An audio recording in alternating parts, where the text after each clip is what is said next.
this solution is the two-state solution. Now, whenever you talk about the solution to the Israeli-Palestinian conflict, you can see a wide support of this concept. If you want, from Scandinavia in the north to South Africa, from China to the United States, if you want to quote the Arab League initiatives, if you want to quote Palestinian leaders, Israeli leaders, Jordanians, Egyptians, everyone says we are all committed to the two-state solution.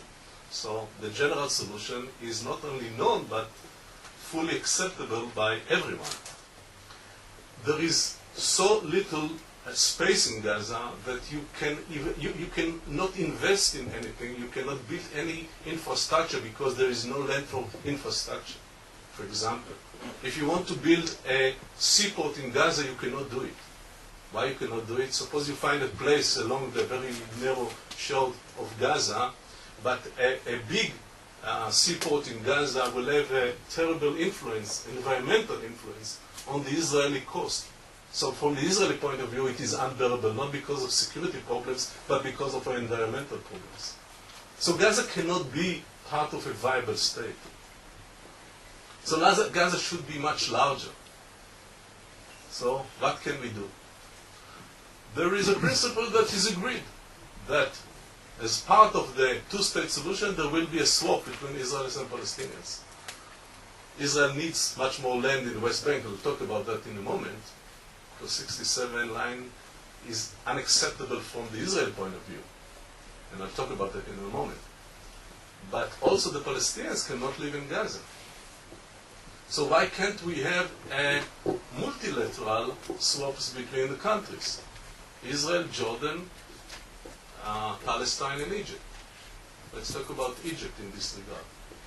If we increase Gaza and make Gaza double or triple from its original size today, or the expense of the Egyptians today, we have to add to Gaza something like 400, 500, 600, let's say 600 square kilometers. These 600 square kilometers, that could be 20 kilometers along the coast and another 30 kilometers to the south, gives suddenly Gaza the space that is needed in order to build a new city of 1 million people. It is needed in order to build a real seaport, to build a real airport, and to create Israeli needs in the West Bank. If we forget what I said, and we return again to the square one, the two-state solution, according to this two-state solution, to the best way that I can imagine these details of this possible solution, Israel will have to evacuate from the West Bank something like 100,000 people. 100,000 people. I make a statement here. The state of Israel cannot bear it, period. It is not possible because of many reasons. Only the economic price of such a move is about $30 billion. $30 billion that Israel will have to spend in, let's say, 3 or 4 years in order to accomplish something like this. It is above the capability of its state. Not to mention so many other, I would say, from social problems to security problems. So there is a need for Israel for much more land. These 600 square kilometers that the Palestinians will get in Gaza, Israel will give to Egypt, but in equivalent terms in the West Bank, this is about 12% of the West Bank. 12% of the West Bank is the minimum that can give Israel the real vital, can secure the real vital interest of the state of Israel. Now, the bottom line, no one loses anything. Neither Egypt, nor the Palestinians, nor Israel. But we bring to the table another player in order to be able to divide this very small pie in a much more reasonable way. So if you take this approach, you don't solve many other problems, but you can solve at least one significant problem, which is the territorial dimension. And we have to decide what is better for all relevant parties.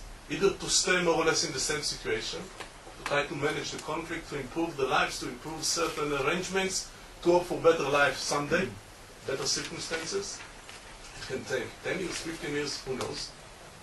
Or we try to think and to provide some other solutions. that even if they are not revolutionary solutions, they bring some other elements. And let me conclude with a few words about the Arab countries, and especially Jordan and Egypt.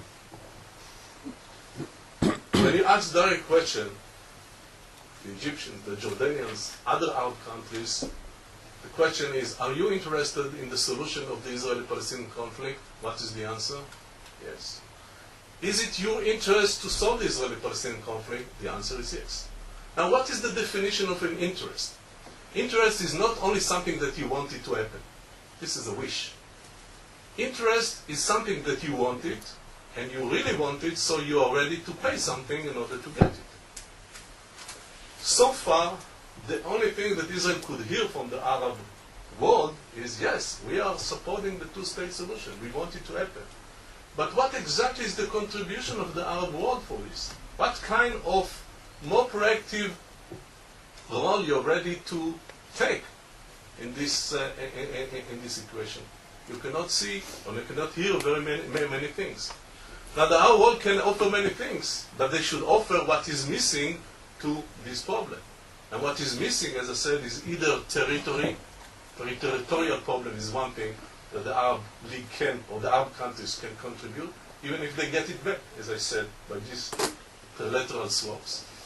Or they can solve by giving their, I would say, a stronger military capacity in order to increase the security, in order to increase the confidence in Israel that if there is a Palestinian state in the West Bank, it will not be a state led by Hamas a day later. The current Israeli policy that claimed that the strategic goal of our policy is to bring to the collapse of the Hamas government in Gaza is a huge mistake. Number one, because it is not going to happen. Usually whenever we want to achieve one thing, we achieve exactly the opposite. Number two, the Hamas control of Gaza is a decision of the Palestinians. And Hamas government in Gaza is not less legitimate than many of the other regimes in the region. They won the election, and they want to exercise their sovereignty on an area that they actually want the hearts and the minds of the people. And it is not our problem to decide, and it is not up to us to decide who is going to control them. It is up to us to decide what is bearable and what is not bearable in regard to our security. So I believe that Israel and Hamas can find a way to, let's say, to live together, but it doesn't mean that Hamas will agree, I would say, ever agree, to a real peace between Israel and Palestinians, which includes the finality of claims, the end of the conflict, and things like this. Second, about the Arab League initiative, and to combine it with your question about Syria. Let's one word about Syria first.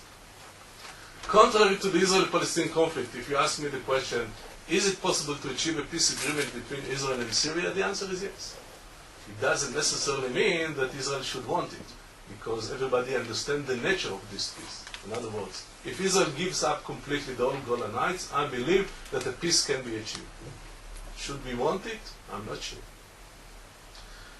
But this is a very simple question in general terms. The third question is, what about the Arab League initiatives that talk about a comprehensive peace that includes the Palestinians on one hand and the Syrians on the other hand? And here, maybe surprisingly, I agree that what we do so far is something bad. What exactly is the Israeli policy in regard to the Arab League initiative? We said no. One of the reasons that we said no in the past was that we could not conduct a simultaneous negotiations with both with the Palestinians and with the Syrians. So we cannot respond positively to this, I would say, basic demand of the Arab League initiative. What we could see in the past 6 months, that Israel is having two simultaneous negotiations with the Palestinians, with the Syrians, but without any contribution by the Arab countries. So we are paying all the price, if you want, and we get nothing in return because we say no to the Arab League initiative. For example, what we could achieve if we said yes, or if we in the future say yes, we can say to the Arab world the following: okay, you are right. We are ready to negotiate on comprehensive peace agreement in a simultaneous way with the Palestinians and with the Syrians. And we are ready even to do it according to the principles that you want, a peaceful land, which means that we have to give up the West Bank and we have to give up the Golan Heights. And we'll do it more or less according to your expectations. Now let's see what exactly you are going to give us in return. For example, to have negotiation with Syria does not mean that Lebanon is on board. So if we have only negotiation with Syria, we might have a peace agreement with Syria, but the problems of Lebanon and the existence of Hezbollah in Lebanon will continue to exist, because Lebanon is not part of the deal today. So if you agree to do it under the umbrella, I would say, of the Arab League initiative, you could say, okay, we are ready to negotiate with everyone. Everyone means also with Lebanon. And it means that no peace with Lebanon can be achieved unless Hezbollah is dismantled, which is very well understood. So at least we can get something if we say yes. To say a few words about Egypt, and I said that my English is not that good, I need a map. Very, very briefly, just the general ideas. This is the coast, and this is Gaza. And this is the border between Israel and Egypt. This is Eilat, and this is the Red Sea. All of those who know the name. And this is, of course, the West Bank. The rest of this. Now what I'm saying is that suppose Gaza becomes bigger, something like this. All this is going to be Gaza. In this area, you can build a real big seaport over here that will be an international seaport. In a moment you will understand why it is going to be international. A very big international airport over here, far enough from the Israeli border because of security reasons, and a new Palestinian state of a new Palestinian city, let's say 1 million people over here. In this empty land, this is a desert today. Now, as I said, Egypt is going to be given back the land that they give here from Israel, let's say more or less here. Okay? So the bottom line is Egypt loses nothing. But Egypt can get much more than that. It is not only that they give something, they gave something, they got something, and in the end of the day, it is zero. Because Egypt can get at least 4 significant contributions from this arrangement. What are they? If you build from here, from this seaport, from this city, from this airport, a chain of highways, railroads, water pipes, and oil pipes to here, and from here to the Gulf and to Iraq, this is going to be the most economic connection between the Gulf and Europe. Now, Egypt gets 2 things out of this. First, Israel should be ready to give up this land to Egypt. There will be an Egyptian corridor here. So Egyptians and other Arabs could move from Egypt to the rest of the Middle East without the need to cross Israel. There will be a land corridor from Egypt to Jordan. It could be tunnel, it could be in different other ways, but this is going to be under full Egyptian sovereignty. This is number 1. Number 2, talking about this connection, of course, if there is an Egyptian custom officer over here, they can, of course, collect a lot of the taxes, of the revenues that can develop out of this system. So this is number 1, this is number 2, number 3, if you want. If Egypt is ready to something like this, that I agree. The international community should give something to Egypt in return, besides these things, or in addition to these things, like economic assistance, especially in the project of desalination, because of the water problem in Egypt. So this could be number 3. And I even can touch something more sensitive. Today there is a peace agreement between Israel and Egypt, and according to this peace agreement, there are a lot of restrictions in regard to the deployment of the Egyptian army in the Sinai desert, because this is part of the security annex. Israel can agree to certain changes in this, I would say, security arrangements to allow more Egyptians deployment of forces in this area in order to enable the Egyptians to say, it is true that we have to give up, let's say, 1% of the Sinai desert, but in return we can exercise much more sovereignty on the rest of Sinai desert, which is important sometimes from the political point of view. And this is beyond economy. And there could be many others. So the problem is not whether or not a contribution can be developed to more than the relevant parties, Israel and Palestinians. it is an attempt to see what can be done in order to break the very strong, I would say, constraints or limitations of the two-state solution. My name is Dr. El-Souifi. I'm the political counselor of the Embassy of Egypt. I would like to start by emphasizing how much I respect General Ireland as a scholar and a researcher, and a politician as well, and as a friend. Though I have to emphasize, for that I won't be attacking him gently as the gentleman from the Hebrew University. But I will just emphasize that such an idea is not, we are not really interested in Egypt, especially with the land swap and so on. We still believe that this two-state solution is a viable solution. We still believe that the Annapolis process, especially after the Sharm el-Sheikh conference, is a viable one. We, not only us, believe so. The international community believes in such a solution. The Quartet believes in such a solution. The EU, UN, there are so many UN resolutions stating and emphasizing the importance of such a solution.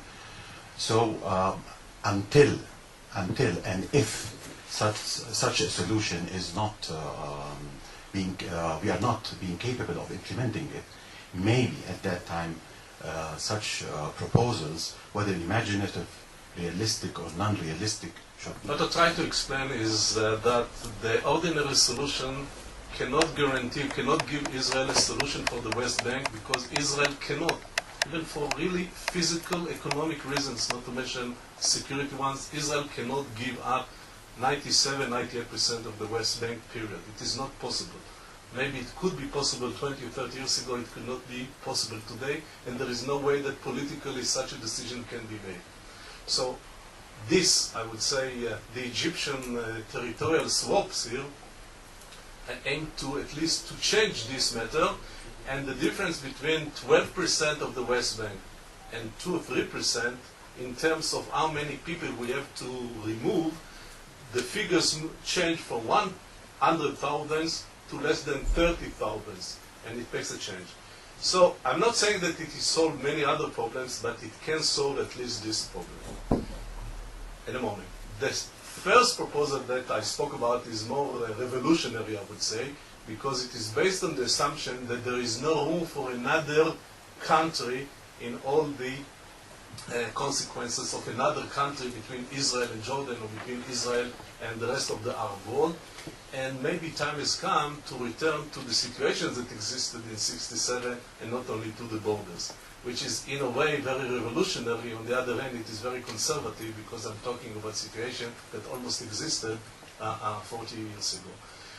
And I believe that if you solve one of these problems, again, this is maybe is not sufficient, as some other people here speak, but it is necessary condition in order to create new incentives. Otherwise, and I'm saying it with all the responsibility, I believe that I know very well what the Palestinian leaders really think and what the Israeli leaders really think. And neither side believe that they can move forward according to the concept, although they say every week we are committed to this concept. So in a way it is a game, the time has come to change it.